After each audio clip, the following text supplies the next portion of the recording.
กล้าทำอย่ากลัวถ้าทำความดีเร่งศึกษาปัญหาให้ทันท่วงทีเมืองไทยจะพัฒนากว่านี้รายการดีคดีโลกคดีธรรมขอรำพัน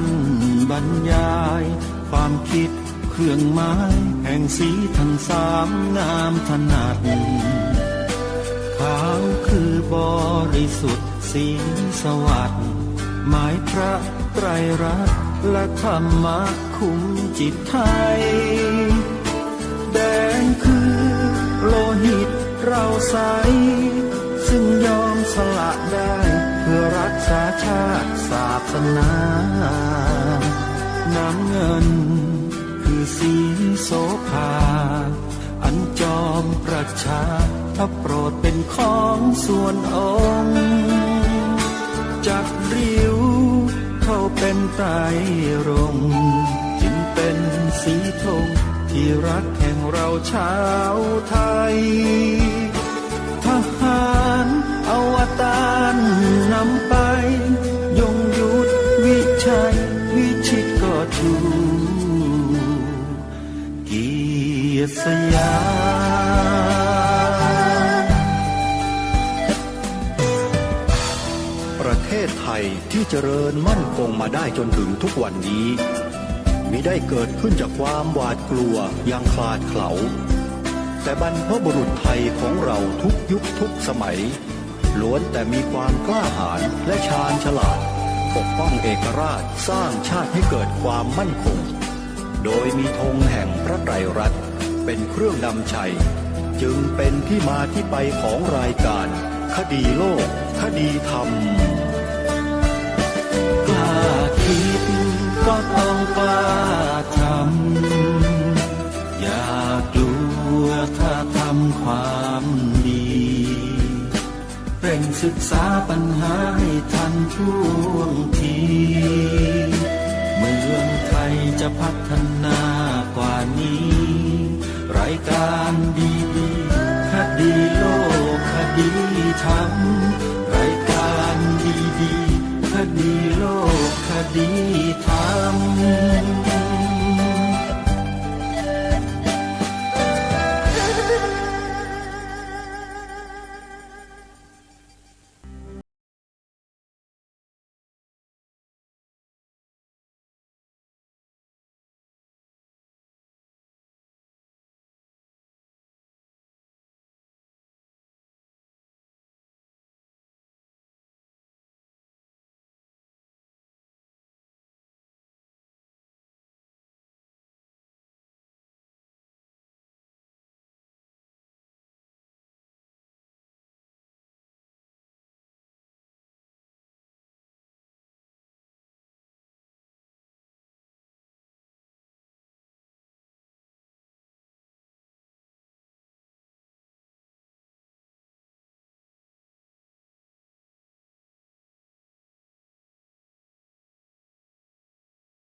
พบกันวันนี้วันขึ้น14 ค่ำเดือน 9วันนี้ตรงกับวันอาทิตย์ที่22สิงหาคมพระพุทธศักราช2564รายการคดีโลกคดีธรรมมาพบกับท่านผู้ฟังเป็นปกติทุกวันจันทร์ถึงวันศุกร์และวันเสาร์อาทิตย์ทางสถานีวิทยุแห่งนี้ท่านผู้ฟังสามารถดาวน์โหลดแอปพลิเคชันเพื่อติดตามรับฟังรายการนี้ได้เป็นประจำทุกวันแอปพลิเคชันชื่อว่าสมาพันธ์สื่อวิทยุพระพุทธศาสนา อาเซียนขออนุโมทนาบุญกับทุกท่านที่สามารถดาวน์โหลดแอปพลิเคชันนี้สำเร็จแอปพลิเคชันนี้จะปรากฏอยู่ในโทรศัพท์มือถือของท่านตลอดไปเมื่อท่านจะเดินทางไปหน้าที่แห่งหนตำบลใดในโลกนี้ท่านสามารถเปิดฟังธรรมะจากประเทศไทยได้ตลอด24 ชั่วโมงนี่คือนวัตกรรมใหม่ที่โลกมอบให้กับพวกเราก็นำมาใช้ให้เกิดประโยชน์สูงสุดกับชีวิตของเราโดยการนำมาศึกษาเรียนรู้ธรรมะในวันนี้รายการคดีโลกคดีธรรมก็จะเปิดการบรรยายเรื่องวินัยพระสงฆ์น่ารู้โดยท่านเจ้าคุณพระราชวชิรบัณฑิตพระอาจารย์มหาประนอมธรรมลังการโรต่อเนื่องซึ่งวันนี้เป็นช่วงสุดท้ายของเทปรายการนี้เดี๋ยวเราไปติดตามรับฟังพร้อมๆกันก่อนอื่นต้องขออนุโมทนาบุญกับญาติโยมสาธุชนหลายๆท่านที่ได้ร่วมสนับสนุนส่งเสริมให้อาตมาภาพมีกำลังในการที่จะทำงานพระศาสนาสืบต่อไปด้วยการสนับสนุนปัจจัยเป็นค่าน้ำค่าไฟค่าเดินทางค่าภัตตาหารค่ายารักษาโรคค่าดูแลพระภิกษุอาพาธนอนติดเตียงดูแลโยมแม่และอื่นๆที่อาตมาภาพต้องรับผิดชอบขออนุโมทนาอีกครั้งหนึ่งสำหรับท่านที่สนับสนุนรายการคดีโลกคดีธรรมวันนี้จะไม่ปรารภอะไรมากกำลังติดตามข้อมูลบางอย่างที่เกี่ยวข้องกับกฎหมายที่จะมาบังคับแล้วก็เป็นกฎหมายศาสนาซะด้วยน่าสนใจมากเดี๋ยวอาตมาภาพจะปรารภให้ฟังในโอกาสอันใกล้นี้แหละช่วงนี้เดี๋ยวเราไปติดตามรับฟังเนื้อหาสาระวินัยพระน่ารู้จากท่านเจ้าคุณพระราชวชิรบัณฑิตกันต่อกำลังมาถึงตอนที่ท่านเจ้าคุณแนะนำให้ญาติโยมสาธุชนได้รู้จักการทำกัปปิยะต่อสิ่งของโดยเฉพาะผักผลไม้ทั้งหลายก่อนที่จะถวายพระ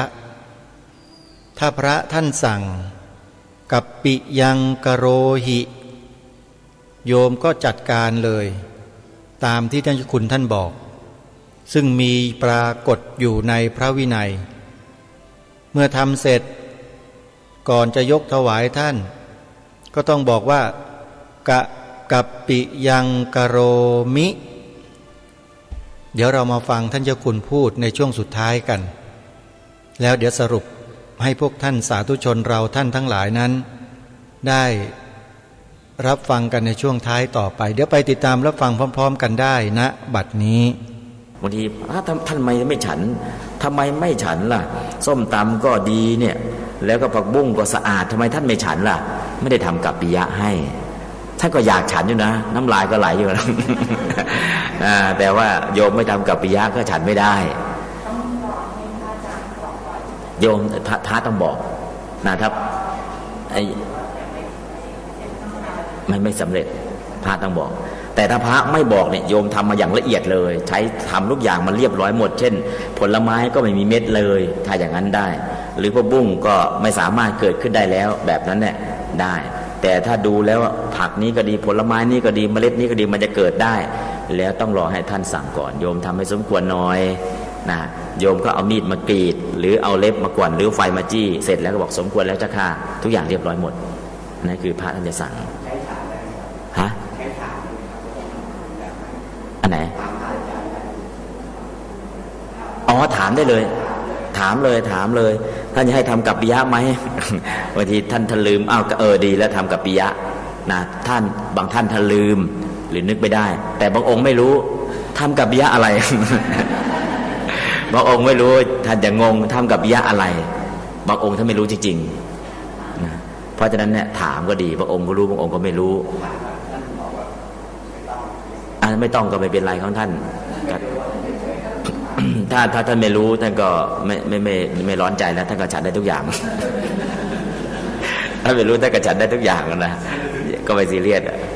ก็จริงๆก็คือตามวินัยจริงต้องทำแต่เนื่องจากการศึกษามันลดลงความรู้มันน้อยลงพอน้อยลงเนี่ยก็คือท่านก็ไม่รู้จริงๆนะพอไม่รู้เสร็จก็ไม่ทำพอไม่ทำเสร็จก็อาบัติก็เต็มคือปัจจุบันคล้ายดินพอกหางหมูนี่มันพอกทุกวันมันเริ่มต้นจากตรงไหนนะจากการที่ไม่ศึกษาไม่รู้คือสุตะพุทธะการเป็นพุทธต้องสุตะต้องสดับตับฟังต้องศึกษาจริงๆของพระนะบังคับให้พระบวชเข้ามาแล้วเนี่ยต้องเรียน5 ปีบังคับเลยถ้าจะอยู่ยาวนะต้องเรียน5 ปีเรียนอะไรเรียนภิกขุปาฏิโมกข์เรียนภิกขุณีปาฏิโมกข์เรียนการทำสังฆกรรมเรียนสมถกรรมฐานวิปัสสนากรรมฐานพอที่จะช่วยเหลือตัวเองได้แล้วก็เรียนการเทศโปรดสัมโมทนียกถาโปรดญาติโปรดโยมได้ถ้ามีคุณสมบัติภิกขุปาฏิโมกข์ได้ภิกขุณีปาฏิโมกข์ได้เรื่องวินัยเหล่านี้รู้หมดแล้วก็การทำสังฆกรรมสวดมนต์สวดกรรมวาจาเป็นอันนี้ก็ผ่านแล้วเรียนเรื่องสมถกรรมฐานสามารถดูแลตัวเองปฏิบัติได้แล้วนะสมถะครบวิปัสสนาแล้วก็เทศโปรดญาติโปรดโยม3การงานมงคลงานอวมงคลงานทั่วไปถ้ามีคุณสมบัติเหล่านี้ครบ5 พรรษาด้วยพ้นนิสัยเรียกว่านิสยมุตตะถ้ายังไม่มีสิ่งเหล่านี้ถึงครบ5 พรรษาก็ยังไม่พ้นนิสัยไม่พ้นนิสัยคือยังไม่บรรลุนิติภาวะของความเป็นพระ บรรลุนิติภาวะของความเป็นพระเนี่ย5 พรรษา 2รู้ภิกขุณีปาฏิโมกข์ภิกขุณีปาฏิโมกข์การสวดกรรมวาจาคือการทำสังฆกรรมแล้วก็รู้สมถะวิปัสสนาอย่างกระจ่างชัดช่วยตัวเองได้สอนตัวเองได้เรื่องกรรมฐานแล้วก็เทศโปรดญาติโปรดโยมได้นะคือพื้นฐานที่พระพุทธเจ้าวางไว้คุณสมบัติเหล่านี้ถ้าพระไปศึกษาในโอวาทวรรคในวินัยสิกขาบทวินัยก็คือโอวาทวรรคในปาจิตติยกันดะข้อที่บอกถึงคุณสมบัติของพระที่จะสอนภิกษุณีเนี่ยก่อนจะสอนภิกษุณีได้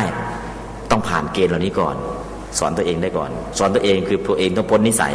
พอตัวเองพ้นนิสัยแล้วต่อไปจะสอนคนอื่นต้องรู้อะไรบ้างต้องมีความรู้เพิ่มเติมขึ้นมาอีกหลายอย่างก่อนที่จะไปสอนภิกษุณีได้อันนั้นคือคุณสมบัติเพราะฉะนั้นสิ่งเหล่านี้ทั้งหมดเนี่ยต้องรู้แต่ถ้าไม่รู้ก็ปัจจุบันก็ไปเรื่อยๆนะจ้ะได้นะก็แต่เราจะฉีกเนี่ยได้รับคำสั่งก่อนจากพระโยมทำให้สมควรเราก็เอาเล็บเนี่ยจับฉีกเลยแล้วก็บอกสมควรแล้วครับจบเลยเม็ดก็ยังอยู่แค่นั้นแหละไม่ต้องออกได้ใช้เล็บได้ใช้เนรได้เป็นพระใช้เนรได้คนที่จะทำเป็นเนรก็ได้เป็นพระก็ได้พระไม่ได้นะ เป็นเนรก็ได้เป็นโยมก็ได้อุบาสกก็ได้อุบาสิกาก็ได้นอกเว้นจากพระเท่านั้นเองนะทำให้ไม่ผิดตามวินัยบัญญัติพีชคามภูตคามนะสิกขาวรรคที่2ของปาจิตตีในการนั้นจะมีพระพลาดของเขียวซึ่งเกิดอยู่กับที่ให้หลุดจากที่ต้องอาบัติปาจิตตีพระจะได้ไม่ต้องอาบัติข้อนี้นะบางทีถ้าเรารู้เราก็ช่วยอันนี้คือถ้าเราไม่รู้หรือเราอยากจะช่วยทำให้มันถูกอะแต่ถ้าเราทำไม่เป็นพอทำไม่เป็นมันก็เลยงงนะต่างคนต่างไม่รู้ใช้จี้ด้วยไฟใช้มีดกรีดใช้เล็บจิกผลไม้ที่มีเมล็ดอ่อนไม่ต้องผลไม้ที่ปล้อนเม็ดออกได้ก็ไม่ต้องผลไม้ที่มีเมล็ดอ่อนเช่นแตงกวาเมล็ดอ่อนๆมันก็ไม่งอกอันนี้ก็ไม่ต้องทำกัปปิยะแต่ถ้าแตงกวานั้นเม็ดแก่แล้วปลูกขึ้นได้ต้องทำกัปปิยะนะคือเมล็ดที่จะปลูกขึ้นได้นั้นจึงต้องทำกัปปิยะบางทีเห็นเมล็ดเต็มหมดเลยทำไงดีมันเป็นเมล็ดอ่อนปลูกไม่ขึ้นถ้าอย่างนี้เราต้องรู้อันนี้ไม่เป็นพีชคามภูตคามไม่เป็นนะอันนั้นก็อะไรที่มันจะเกิดขึ้นใหม่ได้หรือถ้าเราขยันส้มทุกลูกเอาเม็ดออกให้หมดเลยอันนี้ก็เคยเจออันนี้ก็ไม่ต้องสั่งทำเลยนิยมทำให้เรียบร้อยนะอันนี้ก็เรื่องของการที่ทำกัปปิยะทำให้สมควรเรื่องที่ว่าพระภิกษุไปทุดงค์องค์เดียวอยู่ในป่าครับแล้วไปทานผลไม้เนี่ยท่านจะทานหรือท่านจะฉันถ้าอยู่ในป่าและมีใครประเคนนะไม่มีคนประเคนก็ฉันไม่ได้สมัยก่อนก็คือพระ เหตุของการต้องประเคนคือพระไปเก็บมาฉันเอง ถูกชาวบ้านตำหนิติเตียนพุทธองค์บัญญัติต้องได้รับประเคนก่อนเท่านั้นจึงจะฉันได้ ถ้าไม่ได้รับประเคนฉันไม่ได้ กรณีผลไม้หล่นลงมาหยิบมาได้แต่ฉันยังไม่ได้ หยิบมาแล้วเจอใครสักคนหนึ่งหยิบมาได้เลย แล้วก็ถ้าเจอโยมหรือเจอใครสักคนหนึ่งแล้วก็ให้ประเคนอย่างนี้ฉันได้ คือเห็นผลไม้หล่นในป่าเนี่ยเก็บมาได้เลยแต่อย่าคิดจะฉันนะเก็บมาก่อนเก็บมาเสร็จแล้วอ้าวโยมเนี่ยแต่มาเก็บผลไม้มาได้โยมทำยังไงจะให้พระได้ฉันถ้าอยู่ป่าคนเดียวก็ไม่ได้ตามวินัยไม่ได้ถ้านกทำได้ก็ได้ถ้าสั่งนกถ้าสั่งนกได้นกบางตัวเนี่ยทำเป็นมีอยู่นะถ้านกก็ทำเป็นได้ แต่ถ้าไม่มีสัตว์ใดๆมาทำกัปปิยะให้เช่นพระพุทธเจ้าลิงเอาผึ้งมาถวายในผึ้งนั้นมันมีตัวอ่อนอยู่ลิงเอาผึ้งมาถวายเสร็จแล้วพระองค์ก็รับเสร็จก็ไม่ฉันวางไว้ลิงก็สงสัยทำไมพระพุทธเจ้าไม่ฉันนะช้างเอากล้วยมาถวายพระพุทธเจ้าฉันกล้วยลิงเอาผึ้งมาถวายพระพุทธเจ้าไม่ฉันไม่ใช่ผึ้งลิงก็ไปดูโอ้ผึ้งมีตัวอ่อนอยู่นะมีตัวอ่อนเต็มไปหมดเลยลิงก็ไปจับตัวอ่อนออกจับตัวอ่อนออกจับตัวอ่อนออกเสร็จแล้วเอาไปถวายใหม่พระพุทธเจ้าก็ฉันนะอันนี้ก็คือในเคสเนี่ยก็คือลิงก็ทำกัปปิยะ ทำได้ถ้าทำเป็นนะทำได้ทำเป็นนะอันนั้นก็วิธีการต่อไปเรื่องกัปปิยะคงไม่สงสัยอะไรนะในหนังสือก็ให้ญาติโยมรับรู้เรื่องการทำกัปปิยะเท่านั้นเองแล้วก็ถ้าสงสัยอะไรอ่านหนังสือเล่มนี้นะแล้วก็เวลาพระจะสั่งให้ตัดต้นไม้บางทีตัดโยมตัดต้นไม้นี้ให้หน่อยสั่งตรงๆสั่งให้ตัดไม่ได้โยมรู้ความสมควรกับกิ่งไม้นี้หน่อยทำกิ่งไม้นี้ให้สมควรหน่อยทำกิ่งไม้ให้สมควรถ้าเราไม่รู้คืออะไรอ๋อกิ่งไม้นี่มันเกินมาให้ตัดทำให้สมควรหน่อยกิ่งไม้นี่ทำให้สมควรหน่อยคือให้ตัดทำกิ่งไม้นี่ให้สมควรหน่อยก็คือให้ตัดกิ่งไม้ให้ถ้าบอกโยมตัดกิ่งนี้หน่อยเอากิ่งนี้เลยกิ่งนี้เลยกิ่งนี้เลย สั่งตัดโดยตรงไม่ได้บอกโยมทำกิ่งไม้นี่ให้สมควรหน่อยนะโยมเข้าใจอ๋อท่านให้เอากิ่งไม้นี้ออกนะอันนี้คือวิธีคำสั่งคือคำสั่งเนี่ยต้องเป็นสมณะวัวหารที่เป็นสมณะกัปปะนะต้องใช้สำนวนให้ถูกโยมขุดดินหน่อยท่านบอกขุดดินปุ๊บพระก็เป็นอาบัติแล้วห้ามสั่งขุดดินโยมดินเนี่ยทำยังไงให้สมควรทำยังไงจะให้เป็นหลุมเพื่อปลูกต้นไม้ได้ทำดินนี้ให้สมควรหน่อยทำอย่างไรจะปลูกต้นไม้ได้เนี่ยโยมทำดินให้มันสมควรหน่อยรู้แล้วพระสั่งขุดดินนะคือเราได้ยินคำปุ๊บเนี่ยอ๋อท่านสั่งอย่างนี้เพราะนั้นก็คือต้องรู้สำนวนของพระถ้าไม่รู้สำนวนของพระไม่รู้ท่านสั่งอะไรนะทำดินให้สมควรไม่รู้ ไม่รู้อยากจะปลูกต้นไม้ก็ปลูกไม่ได้เขาเนี่ยนะเพราะฉะนั้นจึงจำเป็นต้องมาศึกษามาฟังพอฟังอ๋อนี่เป็นสำนวนของพระนะท่านใช้อย่างนี้นะเราก็ต้องทำอย่างนี้ถ้าท่านสั่งมาแล้วท่านสั่งเป็นแต่เราไม่รู้โยมทำกัปปิยะให้หน่อยกัปปิยะคืออะไรเรางงเลยท่านกัปปิยะเนี่ยจะเอาอะไรกัปปิยะของท่านไม่มาหรือยังไงกัปปิยะการกะคือวยาวัจกรก็มีคนหนึ่งผู้กระทำให้สมควรบางทีก็มากับท่านนะโยมจะถวายสิ่งนู้นสิ่งนี้มีกัปปิยะการกะไหมมีวยาวัจกรไหมถ้าอย่างนี้อันนี้คือผู้กระทำให้สมควรนะเรียกว่ากัปปิยะการกะกัปปิยะการกะผู้กระทำให้สมควรทำคนที่จะรู้วินัยของพระเนี่ยคอยทำให้สมควรได้นะอันนี้ก็ส่วนนี้ยกมาถึง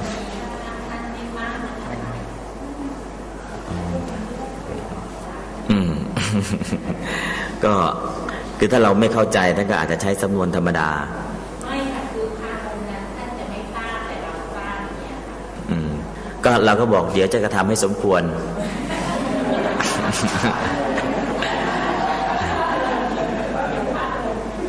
ก็ท่านเดี๋ยวโยมจะดูแลให้มันสมควรเดี๋ยวโยมจะดูแลให้มันสมควรท่านเราก็ใช้สำนวนวัวหารเดี๋ยวจะดูแลให้สมควรตามวินัยของพระเราก็บอกไปเดี๋ยวท่านก็จะเริ่มรู้เองทำสมควรคือยังไงล่ะโยมทำให้ท่านไม่ต้องอาบัตินั่นแหละเดี๋ยวทำให้ท่านไม่ต้องอาบัติเดี๋ยวก็ท่านก็จะถามต่อทำให้อาตมาไม่ต้องอาบัติอะไรล่ะอ๋อท่านสั่งโดยตรงเนี่ยท่านจะเป็นอาบัติท่านต้องใช้สำนวนภาษาอย่างนี้ก็คือคล้ายๆกับว่าไม่ไปสอนทีเดียวเลยค่อยๆขยับถ้าท่านถามก็บอกไปทีละคำทีละคำนะไม่ไปบอกให้ทีเดียวถ้าบอกทีเดียวมันก็ไปสอน นะบอกถ้าใช้สำนวนอย่างนี้ท่านก็ไม่เป็นอาบัติตามวินัยของพระท่านก็จะถามว่าสิกขาบทไหนล่ะโยมบอกนี่สิกขาบทนี่ เอาหนังสือไว้ให้ท่านอ่านบ้างคือพระปัจจุบันสงสารท่านไม่ค่อยได้เรียนนะปัจจุบันพระได้เรียนธรรมะน้อยมากพระจบด็อกเตอร์เต็มไปหมดแต่พระเรียนรู้วินัยของพระมีน้อยเราก็ต้องสงสารท่านไม่ได้ไปดูถูกเหยียดหยามเลยความรู้ท่านก็มีแต่มันคนละทาง ความรู้ทางโลกท่านเยอะแต่ความรู้ทางวินัยท่านน้อยลงมันเริ่มเปลี่ยนแปลงเข้าสู่ที่จะเสื่อมลงทีละนิดถ้าเราดึงวินัยกลับมาได้มันก็ดีพระตั้งใจรักษาวินัยถ้าพระตั้งใจรักษาวินัยศีลวิสุทธิก็จะเกิดขึ้นพอศีลวิสุทธิเกิดขึ้นจิตตวิสุทธิก็จะเกิดขึ้นกับท่านเองนั่นแหละนะทิฏฐิวิสุทธิก็เกิดขึ้นกังขาวิจารณวิสุทธิก็เกิดขึ้นตามลำดับแต่ถ้าท่านไม่ทำตรงนี้มันก็ไม่เกิดขึ้นเพราะฉะนั้นเพื่ออนุเคราะห์พระสงฆ์ให้ได้เรียนรู้แล้วก็รับรู้รับทราบนะจะทำอะไรก็ตามพูดกับพระสงฆ์เนี่ยพูดด้วยเมตตาทำก็ทำด้วยเมตตาคือเข้าไปตั้งเมตตากายกรรมเข้าไปตั้งเมตตาวจีกรรมเข้าไปตั้งเมตตามโนกรรมถ้าเรามีเมตตานำหน้าท่านก็ยอมรับแต่ไม่ใช่ไปดุหรือไปจับผิดนะถ้าในการดุหรืออาการจับผิดท่านเนี่ยท่านรู้สึกว่าไม่ให้เกียรตินะโบราณเขาบอกว่าทิฏฐิพระ มานะของใครก็แล้วแต่นะแต่ทิฏฐิพระเพราะฉะนั้นรู้ท่านก็ธรรมชาตินะท่านเป็นอย่างนี้เราก็รู้ว่าจะให้ความรู้ท่านนะเราไม่ต้องไปแย้งตรงๆหรือในขณะนั้นหาโอกาสให้ท่านรู้บ้างนะหาโอกาสให้ท่านรู้โดยที่เรามีเมตตานั่นแหละถ้าเรามีเมตตาตอนนี้ท่านยังไม่รู้โอกาสต่อไปท่านอาจจะได้รู้หรือไม่หาหนังสืออย่างเงี้ยให้ท่านอ่านจริงๆเนี่ยหนังสือเล่มนี้พระหลายองค์ก็ยังไม่ได้อ่านเพราะไม่ได้อ่านพระก็ไม่รู้โยมอีกหลายคนก็ไม่ได้อ่านโยมมีหลายคนก็ไม่ได้รู้หนังสือที่ดีกว่านี้มีอีกไหมก็ยังมีอีกเอาขั้นต้นแรกๆเนี่ยให้ท่านอ่านทีละนิดแล้วท่านก็จะได้รู้นะทำตัวถูกวางตัวถูกนั่นเองอันนี้ก็คือความสำคัญข้างหลังมีคำนะกัปปิยังกโรหินะเธอจงทำให้สมควรนะสามเณรหรือโยมผู้ทำก็บอกว่ากัปปิยังพันเตสมควรแล้วครับสมควรแล้วเจ้าข้านะของที่ปลูกได้เช่นกระชายตะไคร้ไพรขมิ้นหอมกระเทียมเนี่ยโยมเอามาทั้งกีบเลยพระฉันกระเทียมก็ดีนะส่วนตรงนี้แต่หารู้ไหมว่ากระเทียมทำยังไงถูกต้องถ้าโยมผ่ามาเรียบร้อยมันก็จบถ้ายังไม่ผ่าฉันอย่างนั้นเลยมันก็เป็นอาบัติเพราะกระเทียมก็เอาไปปลูกใหม่ได้นะก็ทำให้มันสมควรก่อนอันนี้คือวิธีการตะไคร้ถวายตะไคร้ทั้งต้นทำยังไงล่ะอาจจะทุบก่อนหรือบอกโยมทำให้สมควรหน่อยทำไปสมควรเนี่ยอาจจะหักตะไคร้ตรงนั้นแหละแล้วบอกสมควรแล้วครับสมควรแล้วครับที่เหลือก็ใช้ได้หมดเลยนะทำให้มันสมควรครั้งเดียวจบนะทำให้ถูกเรื่องกัปปิยะก็มีหลายเหตุนะเหตุที่มาที่ไปก็คือพระตัดต้นไม้ตัดวัชพืชที่เกี่ยวกับเรื่องตรงนี้นะถ้าพระไม่อยากทำเนี่ยให้พระไปอ่านเรื่องเอละกะปัตตนาคราชเอละกะปัตตนาคราชองค์นี้ปฏิบัติวิปัสสนาอย่างเคร่งครัด60 ปีสอนญาติโยมเป็นพระอรหันต์เต็มไปหมดท่านเองก็ปฏิบัติอย่างเนี้ยอย่างดีมาเลยอุกิจเนี่ย60 ปีแต่ปีสุดท้ายล่องเรือโยมนิมนต์ไปทางเรือท่านก็ลงเรือไปพอลงเรือก่อนเรือจะออกเนี่ยมือท่านก็ไปจับถูกตะไคร่น้ำพวกที่พายเรือก็พายออกไปเลยมือของท่านยังจับอยู่ที่มือข้างที่ยื่นออกมานอกเรือเนี่ยไปจับอาจจะเป็นสาหร่ายก็ได้แต่นั้นใช้คำว่าตะไคร่น้ำนะมันเป็นชนิดไหนก็ไม่รู้นะก็จับไปแล้วก็ติดมือท่านแล้วมันก็ขาดจากที่แล้วท่านก็นั่งเรือไปก็ไม่ใส่ใจพอไปถึงเราก็รักษาวินัยเคร่งครัดนะศีลก็มีดี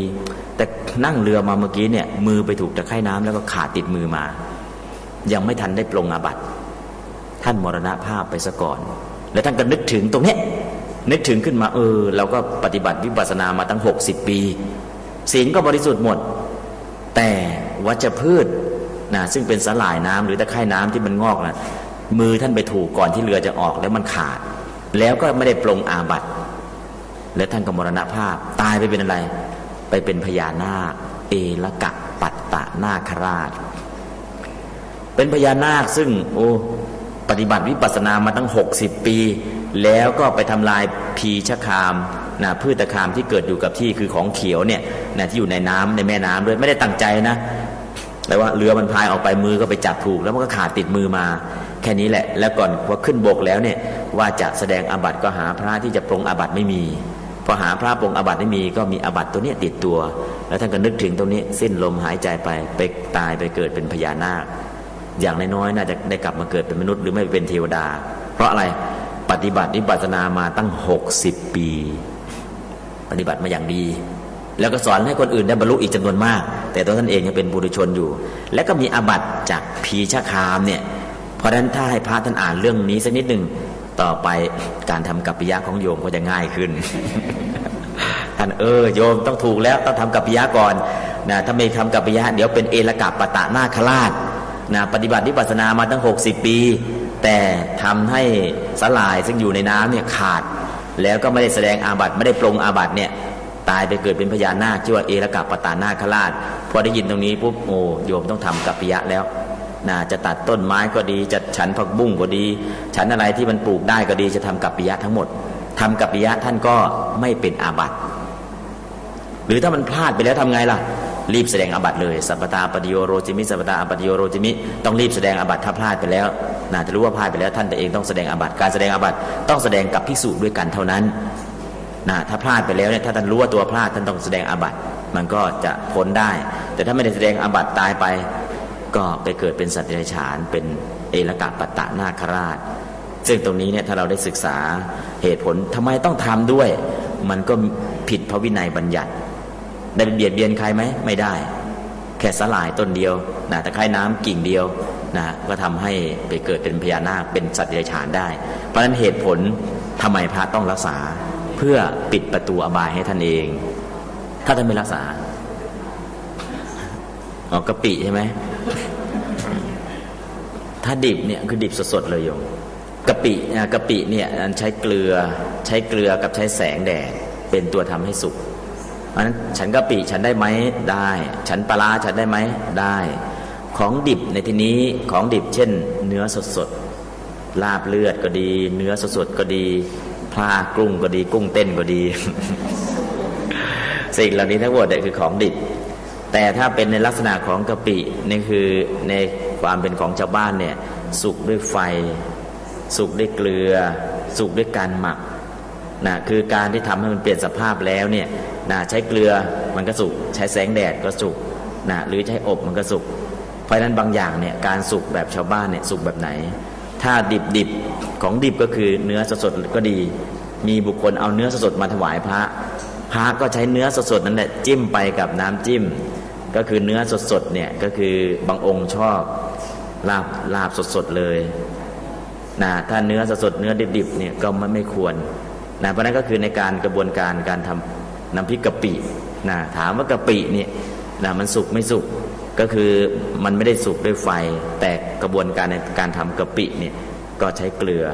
นะเป็นตัวหมักทำให้มันสุกมันเปลี่ยนสภาพนะถ้าเป็นสดๆเลยออกมาจากปลาหรือกุ้งสดๆอย่างนั้นเนี่ยมันก็ไม่ได้นั้นฉันได้ไหมฉันได้นะปานะเนี่ยน้ำอัฐบาล8 ชนิดนะก็เอาเรื่องเนื้อก่อนแล้วกันเนื้อเนี่ยมีอยู่นะเรื่องเนื้อเนี่ยเนื้อที่พระฉันได้ฉันไม่ได้ปลาเนื้อที่ไม่บริสุทธิ์พระฉันเนื้อได้ไหมฉันได้สุกไม่สุกเนื้อ10 ชนิดห้ามฉันแล้วก็เหตุผลมีให้ในหน้าที่44หน้า44เนื้อ10 อย่างห้ามฉันแล้วก็เหตุผลที่ห้ามฉันเนื้อ10 อย่างด้วยและหลังนั้นพระรับและฉันอาหารดิบไม่ได้หน้า46อาหารดิบสุกด้วยไฟลาบเลือดกุ้งเต้นเป็นอาหารสุกดิบนะหอยแครงลวกน้ำตกเป็นต้นนะอันนี้ก็คือของที่มันดิบจริงๆแต่ในลักษณะน้ำพริกอะไรต่างๆที่มันเปลี่ยนสภาพไปแล้วนะที่มันเปลี่ยนสภาพเช่นกะปินะกะปิที่มันเปลี่ยนสภาพให้สุกด้วยแสงแดดหรือสุกด้วยอะไรต่างที่ผ่านกระบวนการมาแล้วเนี่ยก็ถือว่าฉันได้โดยเฉพาะปลาดิบเนื้อดิบก้อยดิบอะไรต่างๆนะที่มันสดๆเนี่ยคือในลักษณะอย่างนี้นะที่มันไม่สุกด้วยไฟตรงนี้ก็จะมีคำว่าปลาอยู่นะ อาหารดิบที่โยมชอบถวายตามที่เช่นลาบก้อยปลาดิบเนื้อดิบลาบเลือดน้ำตกซกเล็กกุ้งเต้น นะก้อยไข่มดแดงแหนมนะวิธีการเหล่านี้ทั้งหมดเนี่ยนะถ้ามีการเปลี่ยนกระบวนการผ่านกระบวนการต่างๆนะที่สมควรที่ทำให้สุกนะสมควรทำให้สุกจริงๆแล้วเนี่ยถ้ามันจะสุกด้วยไฟสุกด้วยแสงแดดหรือเปลี่ยนกระบวนการทำให้สุกแต่ถ้ามันเป็นของสดๆเลยเป็นของสดๆซึ่งในนั้นเนี่ยเนื้อสดๆพยาธิก็ยังไม่ตายนะเนื้อสดๆนะถ้าในกะปิมีพยาธิอยู่ จริงๆถ้าในกะปิมีพยาธิอยู่มันก็ไม่เหมาะนะแต่ก็คือเนื้อสดๆอะไรต่างๆสดเนี่ยมันจะมีพยาธิอยู่เต็มไปหมดเลยยังมีสิ่งที่มีชีวิตอยู่ในเนื้อสดๆเพราะฉะนั้นตรงนี้ก็น่าจะดูนะถ้าในลักษณะของปลาร้าที่เขาหมักมานานแล้วเนี่ยเมื่อหมักมานานแล้วในเนื้อปลาจริงๆที่หมักมานานแล้วเนี่ยในปลาจริงก็มีพยาธิปลาสดๆมีพยาธิอยู่หลายชนิดเลยถ้าปลาที่ผ่านการกระบวนการที่หมักมานานจนข้างในเนี่ยตัวพยาธิที่อยู่ในตัวปลาก็เรียบร้อยไปหมดแล้วถ้าอย่างนั้นก็ถือว่าฉันได้แต่ถ้าปลาที่หมักวัน2 วันในตัวปลาเนี่ยพยาธิมันยังไม่ตายพยาธิอยู่ในตัวปลานะอยากจะรู้ว่าปลาแต่ละตัวแต่ละอย่างมันมีพยาธิกี่ชนิดเนี่ยเราไปดูที่พิพิธภัณฑ์สัตว์น้ำที่โรงพยาบาลศิริราชในโรงพยาบาลศิริราชจะมีพิพิธภัณฑ์ปลาชนิดนี้มีพยาธิกี่ตัวกี่อย่างปลาชนิดไหนที่คนไทยกินแล้วเนี่ยเป็นพยาธินะพยาธิที่อยู่ในปลาเนี่ยก็จะบอกไว้ทั้งหมดเลยนะอาหารแต่ละตัวปลาตัวนี้มัน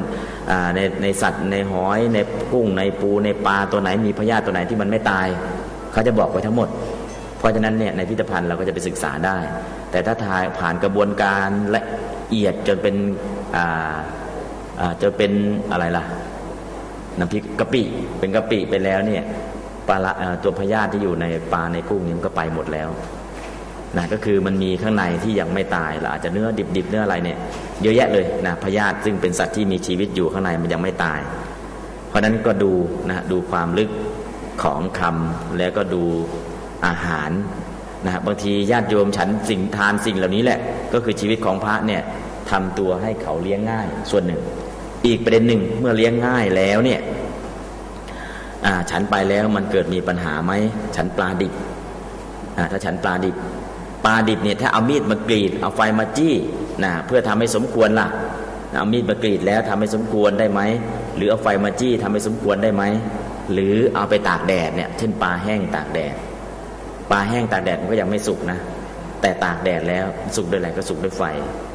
กระบวนการของการสุกเนี่ยเขาทำสุกด้วยอะไรนะเราอาจจะมองว่ายังไม่สุกด้วยไฟเลยแต่ตากแดดเนี่ยใช้ได้ไหมเช่นปลาแห้งกุ้งแห้งที่ตากแดดเนี่ยกุ้งแห้งตากแดดเนี่ยแล้วลวกถวายพระถามว่าของดิบไหมนะในลักษณะนี้นะก็คือดูนะบางครั้งบางอย่างนะในนี้ยกตัวอย่างมาให้ดูปลาดิบเนื้อดิบอะไรต่างๆลาบเลือดต่างๆเนี่ยก็เพื่อจะให้รู้ว่าข้างในเนี่ยยังมีพยาธิยังไม่ตายจริงๆก็คือดูพยาธิที่อยู่ในสัตว์ต่างๆนะ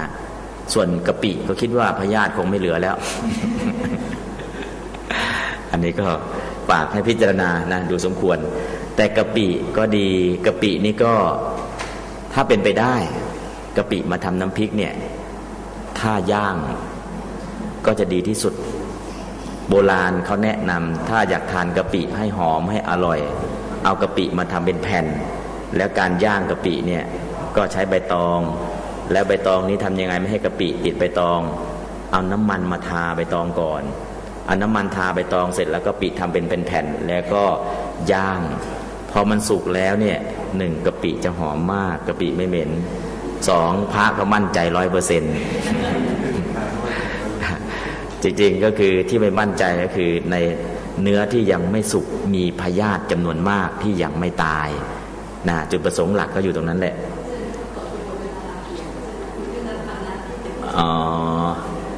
น้ำปานะก็จริงๆแล้วเนี่ยน้ำปานะก็ไปดูกาลิกทั้ง4หน้าที่55โยมหน้า15กาลิกเป็นของฉันของดื่มที่ถูกกำหนดเกี่ยวกับการกาลิกไม่ใช่กระเทียมนะถ้ากระเทียมเป็นภาษาอังกฤษกาลิกไปอยู่ในการเวลานะของฉันที่ภิกษุเก็บฉันได้ตามเวลาเรียกว่ากาลิกมี4อย่างยาวกาลิกของฉันที่พระรับประเคนแล้วเก็บไว้ได้ตั้งแต่เช้าจนถึงเที่ยงวัน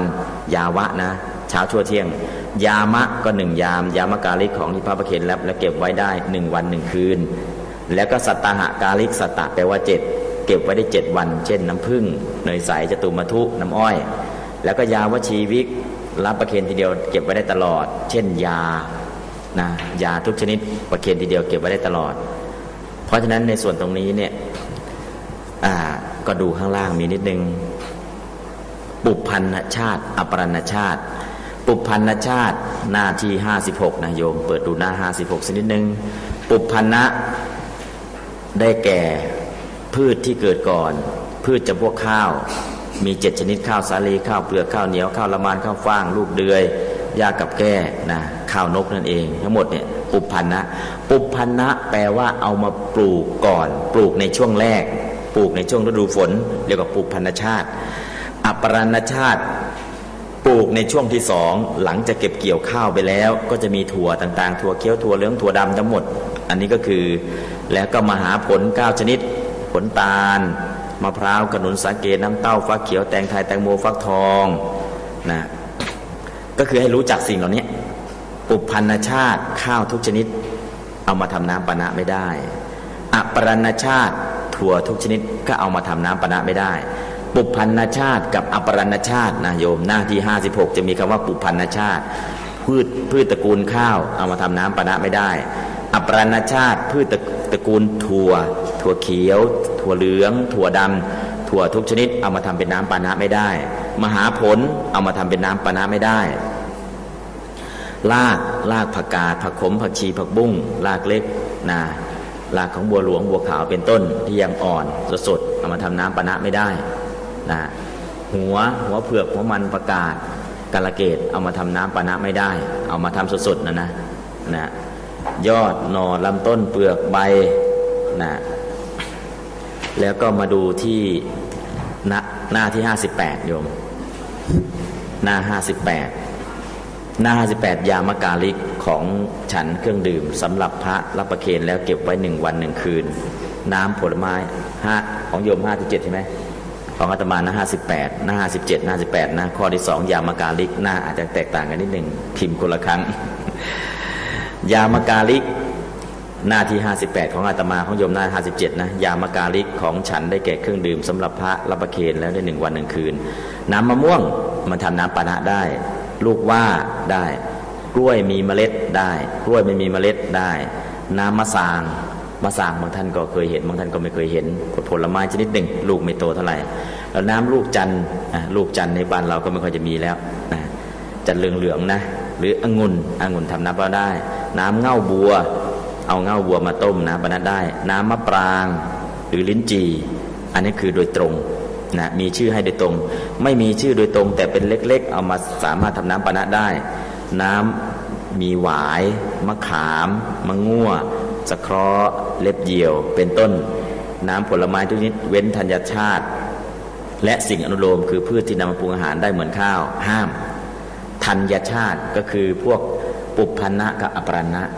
ธัญชาตินะปุพพันนะกับอปรณะเนี่ยห้ามเอามาทำน้ำปานะธัญชาติในนี้ธัญพืชนะปุพพันนะกับอปรณะนั่นแหละห้ามเอามาทำน้ำปานะน้ำใบไม้ทุกชนิดเว้นน้ำต้มผักถ้าน้ำต้มผักเป็นอาหารเอามาทำไม่ได้น้ำดอกไม้ทุกชนิดเว้นน้ำดอกมะสางทำไมดอกมะสางเอามาทำไม่ได้ก็จะมีเหตุผลทำให้มึนเมาน้ำอ้อยสดที่ไม่มีกากทำน้ำปานะได้น้ำผลไม้ต่างๆเป็นต้นเหล่านี้ให้อนุปสัมบันคือสามเณรหรือโยมขยำทุกครั้งกับน้ำเย็นที่สะอาดหรือทำให้สุกด้วยแสงอาทิตย์ก็ควรทำให้สุกด้วยไฟไม่ควรแล้วกรองด้วยผ้าขาวบางไม่ให้มีกากรับประเคนแล้วเก็บไว้ดื่ม1 วัน 1 คืนอันนี้ก็คือเรื่องของน้ำที่ทำปานะได้ไม่ได้เพราะฉะนั้นพวกถั่วทุกชนิดจะเป็นน้ำเต้าหู้ทำมาจากอะไรโยมถั่วเหลืองก็เป็นอาหารทำไม่ได้ก็คือเป็นอปรณชาติปุพพันชาติกับอปรณชาติถือว่าเป็นธัญพืชจัดอยู่ในอาหารเมื่อจัดอยู่ในอาหารก็ทำเป็นน้ำปานะไม่ได้แต่บ้านเราก็ทำน้ำปานะตามชาวบ้านน้ำปานะก็คือน้ำนมถั่วเหลืองอะไรต่างๆเนี่ยจริงๆก็คือตามวินัยจริงๆไม่ได้แต่ถ้าจะให้ฉันล่ะก็ให้ฉันก่อนเที่ยง ถ้าอยากถวายให้ฉันก่อนเที่ยงถ้าหลังเที่ยงไปแล้วถือว่าเป็นอาหารฉันไม่ได้ก็ไม่ได้ก็เปลี่ยนใหม่เช่นว่าก็ฉันตอนเช้า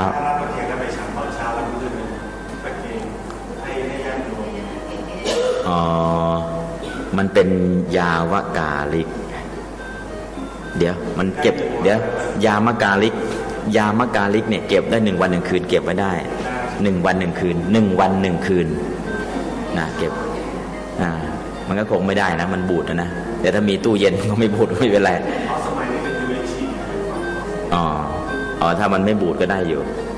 นะก็ได้1 วัน 1 คืน1 วัน 1 คืนได้อยู่ชีสมันอยู่ในไหนบ้างก็มันเป็นสัตตาหะเป็นสัตตาหะกาลิกหรือยาวชี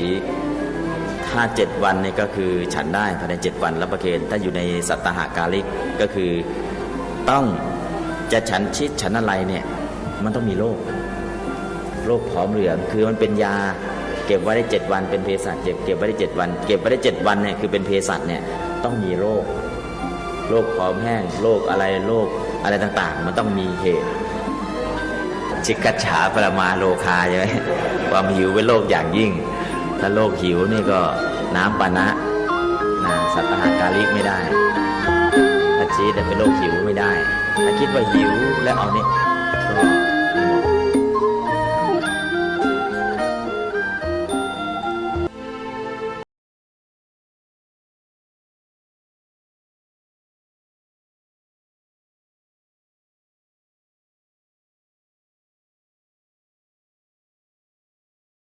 ท่าน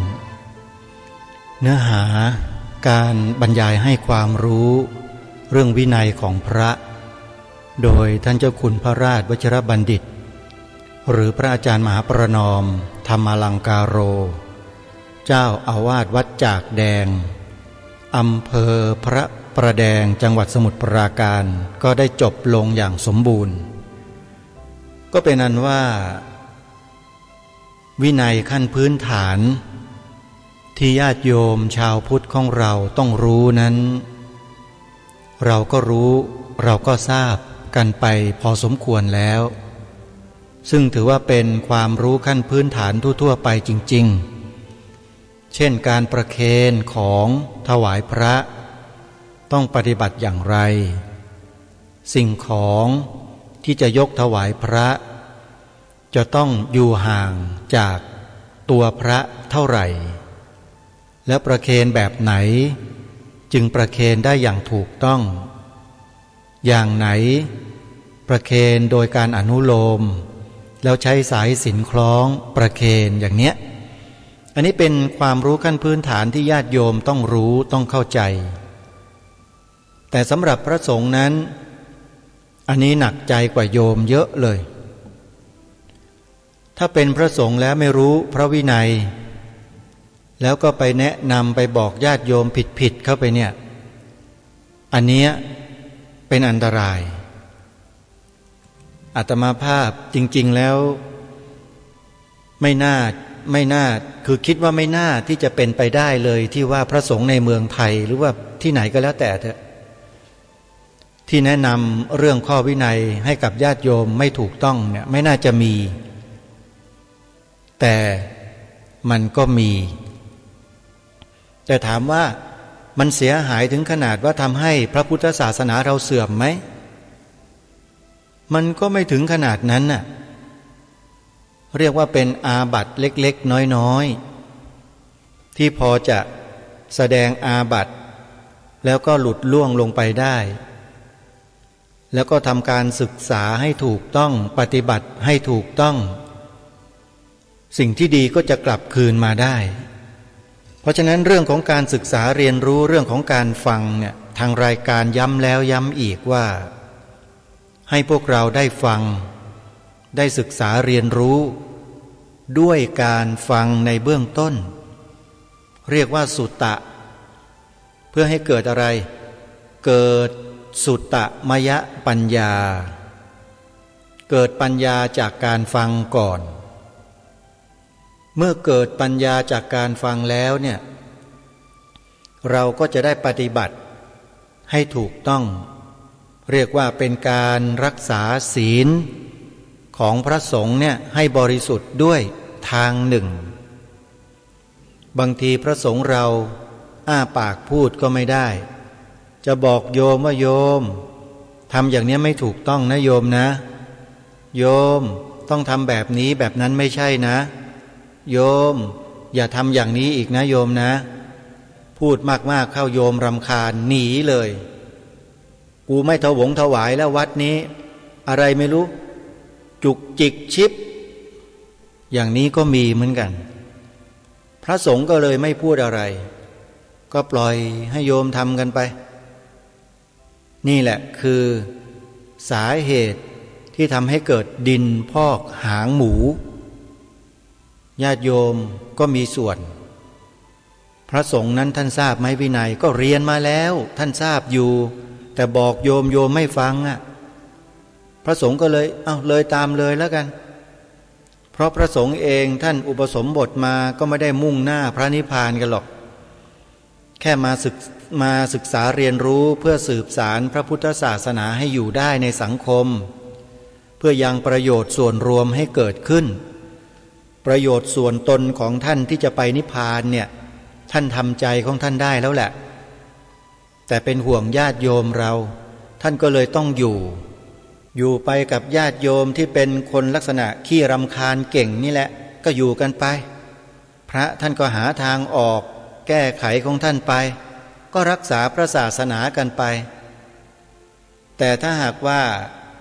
มีพระอย่างท่านเจ้าคุณพระราชวชิรบัณฑิตเพิ่มขึ้นแล้วก็สอนธรรมอบรมธรรมวินัยให้ญาติโยมรู้มากขึ้นวันหนึ่งอาตมาภาพมั่นใจว่าสิ่งที่ดีสิ่งที่งามก็จะกลับคืนสู่พระพุทธศาสนาในเมืองไทยของเราอย่างแน่นอนขอให้พวกเราได้ร่วมด้วยและช่วยกันนะโยมนะ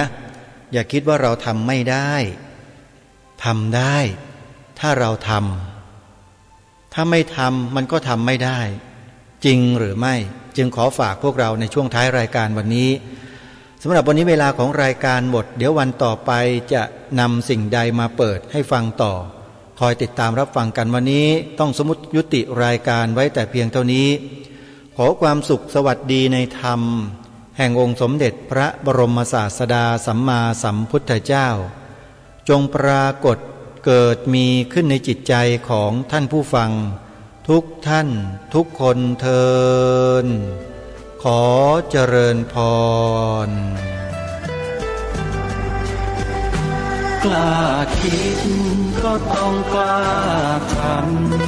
ำอย่ากลัวถ้าทำความดีเร่งศึกษาปัญหาให้ทันท่วงทีเมืองไทยจะพัฒนากว่านี้รายการดีคดีโลกคดีธรรมขอรำพันบรรยายความคิดเครื่องหมายแห่งสีทั้งสามงามถนัดขาวคือบริสุทธิ์สีสวัสดิ์หมายพระไตรรัตน์และธรรมะคุ้มจิตไทยแดงคือ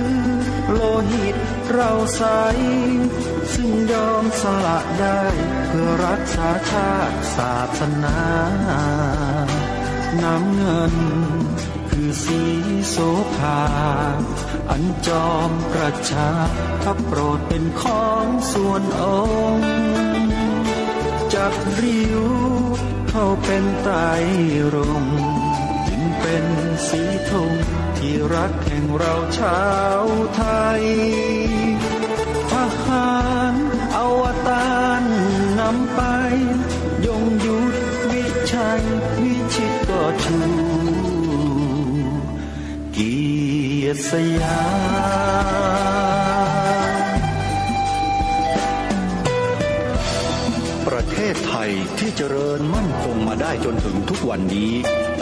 มิได้เกิดขึ้นจากความหวาดกลัวอย่างคลาดเขลาแต่บรรพบุรุษไทยของเราทุกยุคทุกสมัยล้วนแต่มีความกล้าหาญและชาญฉลาดปกป้องเอกราชสร้างชาติให้เกิดความมั่นคงโดยมีธงแห่งพระไตรรัตน์เป็นเครื่องนำชัยจึงเป็นที่มาที่ไปของรายการคดีโลกคดีธรรมกล้าคิดก็ต้องกล้าทำอย่ากลัวถ้าทำความดีเร่งศึกษาปัญหาให้ทันท่วงทีเมืองไทยจะพัฒนากว่านี้รายการดีคดีโลกคดีธรรมรายการดีคดีโลกคดีธรรม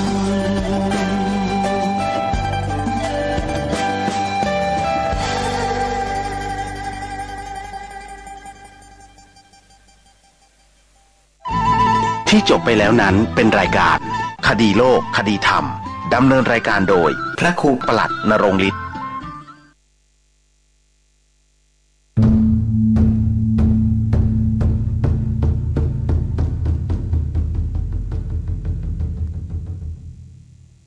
วัดเจ็ดยอดพระอารามหลวงขอเชิญร่วมบุญใหญ่ครั้งประวัติศาสตร์กับการบูรณะโบราณสถานที่มีอายุเก่าแก่กว่า500ปีเป็นวัดที่พระเจ้าติโลกราชกษัตริย์ล้านนาแห่งราชวงศ์มังรายทรงสร้างขึ้นและยังเป็นสถานที่สำคัญในการทำสังคายนาพระไตรปิฎกครั้งที่8ของโลกซึ่งการบูรณะในครั้งนี้วัดเจ็ดยอดพระอารามหลวงร่วมกับสำนักศิลปากรที่7เชียงใหม่กรมศิลปากรได้จัดให้มีการบูรณะโบราณสถานทั่วบริเวณวัดกว่า9จุด12รายการจึงขอเชิญชวนพุทธศาสนิกชนผู้มีจิตศรัทธาทุกท่านมาร่วมบุญใหญ่ครั้งประวัติศาสตร์ซึ่งโอกาสบุญในครั้งนี้500ปีจะมีเพียงครั้งเดียวโดยสามารถร่วมบุญได้ที่บัญชีวัดเจ็ดยอดพระอารามหลวงเพื่อการบูรณะโบราณสถานเลขที่บัญชี839-222-7594 ธนาคารไทยพาณิชย์สาขานิมมานเหมินหรือติดต่อสอบถามเพิ่มเติมได้ที่ Facebook วัดเจ็ดยอดพระอารามหลวงโทร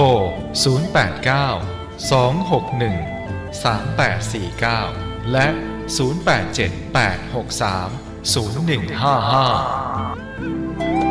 087-863-0155